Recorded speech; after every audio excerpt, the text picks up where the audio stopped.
Живущие на Самарской Луке и русские, и чуваши, и мордва, и татары очень любят рассказывать сказки об обманутом черте. Черт похож на человека, только имеет копыта, рога, шерсть и нос, как свиной пятачок. Черт постоянно стремится обмануть человека или склонить его к нехорошим поступкам. Но настоящие сказочные герои с легкостью обводят его вокруг пальца и, посмеиваясь, продолжают праведную жизнь.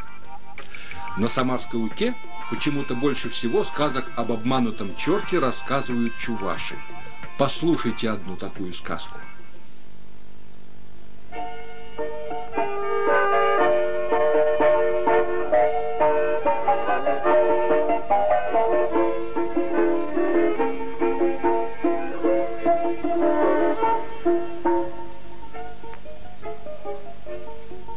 В одном селе жил охотник Ягудей. Пошел он как-то на охоту, да заплутался. Долго бродил по лесу, пока не встретил незнакомую келью.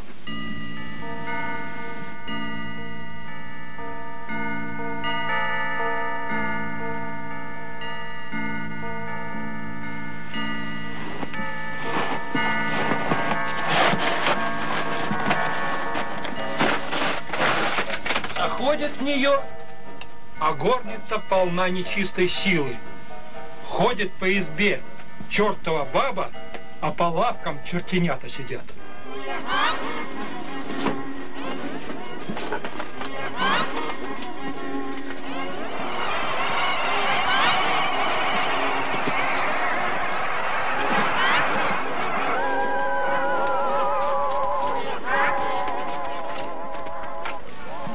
«Зачем пожаловал, Ягудей?» – спрашивает чертова баба. «Есть захотел. Угощай меня, хозяйка». «А понравится ли тебе наша еда? Муженек не доел полтуши лешего, может, поджарю?» «Лешего ты себе оставь, а подай-ка мне лучше хлеба краюху». «Откуда у нас хлеб? Мы его не едим». «Тогда поджарь чертенка». Видит чертова баба, дело плохо. Надо обмануть охотника. «Ты, Ягудей, вначале отоспись, а поутру я накормлю тебя». Заводит его в баню. «Вот тебе лавка, ложись и спи». Ушла чертова баба. Видит Ягудей, конопля сушится.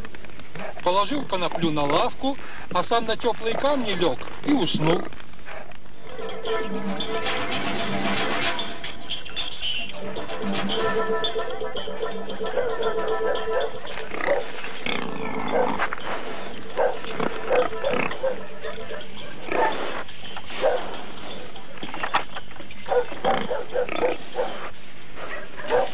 В полночь приходит черт.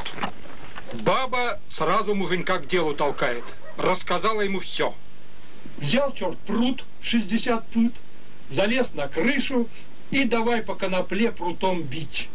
Вернулся в келью довольный, круть колесом. Крепко, говорит, Ягудеевой кости трещали.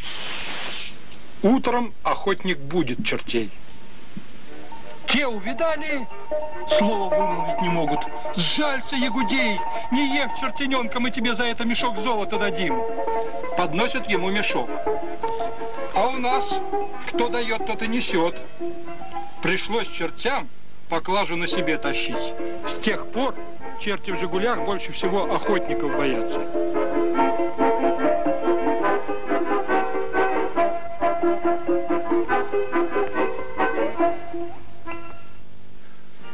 Вот и вся сказка. Если вы когда-нибудь встретите черта, не робейте. Обмануть его – пустяшное дело. А еще обязательно помолитесь Богу. Черти этого очень не любят.